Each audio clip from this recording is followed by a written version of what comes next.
লোকসভা নির্বাচনে ৩ রাজ্যে ভোট চুরি করে ক্ষমতায় বসেছেন নরেন্দ্র মোদী। নির্বাচন কমিশন বিজেপির সঙ্গে আঁতাত করে ভোট চুরি করে লোকসভা নির্বাচনে ৩ রাজ্যে ভোট চুরি করে ক্ষমতায় বসেছেন নরেন্দ্র মোদী। নির্বাচন কমিশন বিজেপির সঙ্গে আঁতাত করে ভোট চুরির ষড়যন্ত্রে লিপ্ত ছিল এমন গুরুতর অভিযোগ তুলে ভারতের সংসদ ভবন থেকে নির্বাচন কমিশনের কার্যালয়ের উদ্দেশ্যে পদযাত্রা করছিলেন প্রধান বিরোধী দল কংগ্রেস। কিন্তু পরিবহন ভবনের কাছে পৌঁছাতেই পুলিশ ব্যারিকেড দিয়ে তাদের পথ রোধ করে। তবুও থেমে থাকেনি তারা, সেখানেই অবস্থান নিয়ে গর্জে ওঠেন স্লোগানে, উত্তাল হয়ে ওঠে দিল্লির রাস্তা।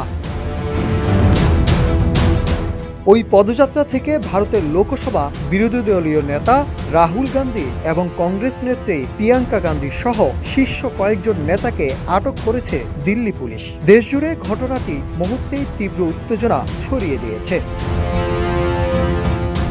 রাহুল গান্ধী, প্রিয়াঙ্কা গান্ধী, ডিম্পল যাদব, মহুয়া মাঝি, সঞ্জয় রাউত, রণদীপ সূর্যওয়ালা এবং কেসি বেণুগোপাল সহ শীর্ষ স্থানীয় বহু বিরোধী সংসদ সদস্য যোগ দিয়েছিলেন এই পদযাত্রা ও প্রতিবাদ মিছিলে। গত সপ্তাহে রাহুল গান্ধী নির্বাচন কমিশনের বিরুদ্ধে ছুড়ে দিয়েছিলেন গুরুতর অভিযোগ, যা এই আন্দোলনের নতুন মাত্রা যোগ করে। एक्चुअली बात नहीं कर सकते, रियलिटी ये है क्योंकि सच्चाई देश के सामने है और ये जो लड़ाई है ये राजनीतिक नहीं है, ये कॉन्स्टिट्यूशन की लड़ाई है, कॉन्स्टिट्यूशन को बचाने की लड़ाई है, वन मैन वन वोट की लड़ाई है। इसीलिए हमें साफ পিওর ভোটার লিস্ট চাই। তিনি বলেন, আমরা কথা বলতে পারি না, এটাই সত্য। সত্যটা দেশের সবার সামনে রয়েছে। এই লড়াই কেবল রাজনৈতিক নয়, এটি সংবিধানকে রক্ষার লড়াই, একজন মানুষকে এক ভোটের অধিকার ফিরিয়ে দেওয়ার লড়াই। আর এজন্যই আমাদের চাই পরিষ্কার ও সঠিক ভোটার তালিকা। রাহুল গান্ধী অভিযোগ করে বলেন, লোকসভা নির্বাচন সহ মহারাষ্ট্র ও হরিয়ানা বিধানসভা নির্বাচনের ভোটার তালিকায় ঘটেছে ব্যাপক অনিয়ম। তিনি আরও বলেন, মেশিন থেকে গ্রহণযোগ্য ভোটার তালিকা নেওয়ার প্রমাণই যথেষ্ট দেখায় যে নির্বাচন কমিশন বিজেপির সঙ্গে আঁতাত করে মহারাষ্ট্রে ভোট চুরির ষড়যন্ত্রে লিপ্ত।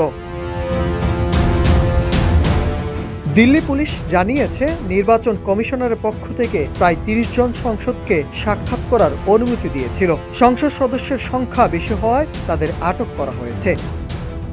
कोई भी 30 लोग पार्टी के इकट्ठे होकर इलेक्शन कमीशन जा सकते हैं। इलेक्शन कमीशन उनसे बात करना चाहता था, लेकिन लगभग 200 के लगभग मेंबर ऑफ पार्लियामेंट माननीय सांसद मार्च करते हुए जब आए तो उनकी सुरक्षा की दृष्टि से और लॉ एंड ऑर्डर दृष्टि से इनको रोका गया, बैरिकेड लगा के उनको डिटेन किया गया वहाँ पे। लेकिन फिर भी वो जब नहीं माने, उनसे काफ़ी रिक्वेस्ट की गई तो उन लोगों को डिटेन किया गया। দেশটির সংবাদ মাধ্যম ইন্ডিয়া টুডের প্রতিবেদনে বলা হয়েছে, দিল্লিতে সংসদ ভবন এলাকা থেকে কংগ্রেস নেতা রাহুল গান্ধীর নেতৃত্বে নির্বাচন কমিশন অভিমুখে বিক্ষোভ মিছিল মাঝপথে থামিয়ে দেয় পুলিশ। মুহূর্তে মোদী সরকারের বিরুদ্ধে গর্জে ওঠে স্লোগান, ভোট চোর, গদি চোর সহ নানা প্রতিবাদী ধ্বনি। এরপর পুলিশের সঙ্গে ধস্তাধস্তি আর তীব্র অবস্থান ধর্মঘটের মধ্যেই হঠাৎ অজ্ঞান হয়ে পড়েন তৃণমূল কংগ্রেসের 2 এমপি মহুয়া মৈত্র ও মিতালি বাগ। অন্যদিকে নির্বাচন কমিশন রাহুল গান্ধীর অভিযোগকে ভিত্তিহীন বলে উড়িয়ে দিয়েছে। কমিশন স্পষ্ট করেছে, যদি তার অভিযোগ সত্য হয় তবে তা লিখিত আকারে প্রধান নির্বাচন কমিশনারের কাছে উপস্থাপন করতে হবে।